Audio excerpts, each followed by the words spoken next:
Olá a todos, eu sou Deltamar Costa, pela graça de Deus sou discípulo e apóstolo do profeta Caco Filipe no Brasil. Caco Filipe, que é o único e verdadeiro profeta de Deus hoje sobre toda a face da terra, que tem as palavras de vida eterna. Bem, nesta oportunidade, eu gostaria de falar sobre duas evidências para um homem ser um profeta mensageiro, que são o seu chamado e a sua comissão. Nós sabemos que um profeta mensageiro deve apresentar algumas evidências, como o seu chamado, a sua comissão, a sua mensagem e onde a Bíblia fala acerca do seu ministério, ou seja, quais profecias da Bíblia este profeta veio cumprir. Mas nessa oportunidade, eu gostaria de abordar apenas duas evidências, que é o chamado e a comissão de um profeta. Quando nós olhamos para a Bíblia, nós vemos cada profeta mensageiro mostrando o seu chamado e a sua comissão. E eles sempre mostraram isso durante todos os seus ministérios. Por exemplo, Moisés recebeu seu chamado e a sua comissão no Monte Horebe, quando ele pastoreava as ovelhas do seu sogro Jetro. Um anjo lhe apareceu em uma sarça ardente. Ele disse que Deus tinha lhe escolhido para que ele fosse no Egito libertar o povo de Israel da escravidão de Faraó. E aí estava o chamado e a comissão de Moisés.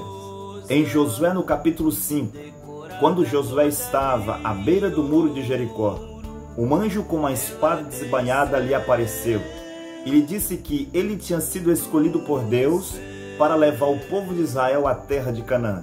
E assim como Deus tinha sido com Moisés, Deus também seria com ele, Josué. E aí estava o chamado e a comissão de Josué. Quando Gedeão estava no lagar, malhando trigo, o anjo lhe apareceu. Ele disse que ele, Gedeão, tinha sido escolhido por Deus para livrar o povo de Israel das mãos dos medianitas. Aí estava o chamado e a comissão de Gedeão.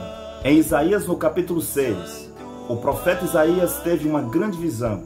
Isaías disse: no ano em que morreu o rei Uzias, eu vi o Senhor assentado sobre um alto e sublime trono. Os serafins estavam acima dele, e cada um tinha 6 asas. Com 2 cobriu seus rostos, com 2 cobriu seus pés, e com 2 voavam. E aí estava o chamado e a comissão de Isaías. Em Jeremias, no capítulo 1, Jeremias teve uma grande visão, e ele disse: nos dias do rei Joaquim, filho de Josias, rei de Judá, no 11º ano de Zedequias, a palavra do Senhor veio a mim dizendo: eis que te ponho hoje por coluna de ferro e muros de bronze, e te dou o poder de plantar e de arrancar, de edificar e de derrubar. Aí estava o chamado e a comissão de Jeremias. Paulo, a caminho de Damasco, encontrou-se com o Senhor Jesus Cristo em um resplendor, e aí estava o chamado e a comissão de Paulo a caminho de Damasco. E diante do rei Agripa, em sua defesa, Paulo não foi falar das suas cartas ou dos seus muitos milagres, mas Paulo foi falar para o rei Agripa sobre o seu chamado e a sua comissão que ele tinha recebido do Senhor Jesus Cristo a caminho de Damasco. E no século XVI, um homem chamado Martinho Lutero, na Alemanha, recebeu o seu chamado e a sua comissão em 5 de julho de 1505, durante uma tempestade. John Wesley, na Inglaterra, recebeu o seu chamado e a sua comissão em 24 de maio de 1738. William Seymour, nos Estados Unidos da América, recebeu um chamado e uma comissão para ser um profeta de Deus sobre a terra. E este homem, ele tinha visões desde a sua infância. E ele começou o seu grande ministério em 1906, na Rua Azusa Austríade. William Branham, nos Estados Unidos da América, recebeu o seu chamado e a sua comissão em 1933, à beira do rio Ohio, quando ele batizava a 17ª pessoa. E mais tarde, em 1946, ele recebeu a confirmação do seu chamado e da sua comissão quando ele estava numa caverna chamada Greensville. Sem falar de Policarpo de Esmirna, no 1º século, Irineu de Lyon, no ano 170 depois de Jesus Cristo, Martinho de Touros, na Hungria, no ano 312, Columba, na Irlanda, em 606, John Wycliffe, em 1385, John Hus, em 1415, foi queimado vivo pela Igreja Católica Apostólica Romana, assim como João Calvino, em 1560, assim como Ulrich Zwingli, Charles Spurgeon, que note, todos esses homens eram profetas de Deus e muitos outros profetas de Deus, e cada um receberam de Deus um chamado e uma comissão para ser os profetas de Deus sobre a terra em suas gerações.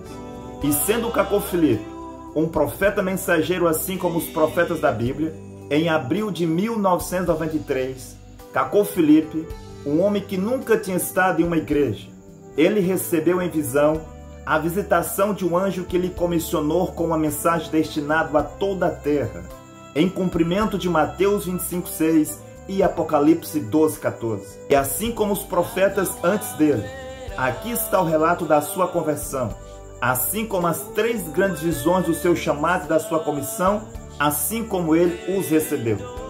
Cacofilipe chegou à sua conversão aos 24 de abril de 1993, de acordo com Daniel capítulo 10, versículo 4 ao 11, por uma visão, na qual ele se vê de pé sobre a areia do mar, depois no topo de uma pirâmide alta, depois novamente sobre a areia do mar em outro lugar, e ele vê um velho caminhão militar saindo das profundezas do mar e partindo atrás dele. Ele virou-se para ver o caminhão militar, e viu que continha pessoas todas vivas, e elas eram mulheres, e uma delas era uma mestiça. Em seguida, 2 pombas vieram em sua direção, e depois voltaram sobre as águas. E houve um eclipse, e em seguida um homem com a aparência de uma nuvem, e segurando uma espada desceu do céu com um cordeiro, e a terra foi iluminada novamente. Eles pararam sobre as águas, e o cordeiro começou a falar com o profeta Cacofilipe em um idioma desconhecido. O som da sua voz entrou nele, e ele caiu morto. A sua alma saiu para permanecer sobre as águas com eles, enquanto o seu corpo estava deitado sobre a areia do mar. E quando o cordeiro tinha acabado de falar com ele, a sua alma entrou nele novamente, e ele se tornou vivo, mas ele não os viu mais. Em seguida, uma multidão de pessoas chegou-se próximo dele do seu lado direito, e ele perguntou-lhe se eles tinham visto o anjo e o cordeiro, e eles disseram, não. E ele disse, mas como é que vocês não viram o anjo e o cordeiro, e todas as coisas que eles fizeram? E eles responderam, nós não vimos o anjo e o cordeiro, e não ouvimos as palavras que o cordeiro pronunciou, mas nós cremos inteiramente, porque o que Deus deu e o que o diabo tirou tem sido restituído a ti. E ele viu uma escada posta entre os céus e a terra, sobre as águas, e anjos subiu e desciam, e a visão terminou, e ele sentiu o que ele soube mais tarde ser o Espírito Santo. E ele chorou e acreditou em Deus naquele momento. No dia seguinte, por volta das 15 horas, enquanto ele estava sentado com a sua família, ele foi transportado novamente em visão para um país todo deserto. E ele viu em direção a leste, palavras que desciam do céu transportadas sobre as nuvens. E após estas 2 visões, que ele se levantou para ir à igreja pela primeira vez. Em uma terceira visão, ele estava sentado numa sala de exame final. Parecia como se fosse a 12ª classe. E o examinador estava distribuindo os anunciados de prova.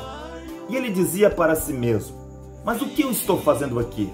Eu não tenho todo esse nível escolar. O que eu vou escrever? E mais tarde foi dito a ele, da mesma maneira que Maria concebeu milagrosamente sem conhecer homem algum, da mesma maneira que Moisés recebeu em detalhes o que aconteceu na criação, tu também tens recebido as palavras de vida eterna, nesses 24 de abril de 1993, e está decretado por Deus que no tempo determinado, tu entenderás e ensinarás o que não aprendeste, para que qualquer que creia tenha a vida eterna.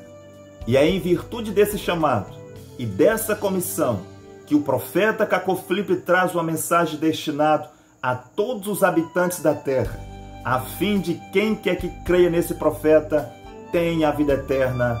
Amém.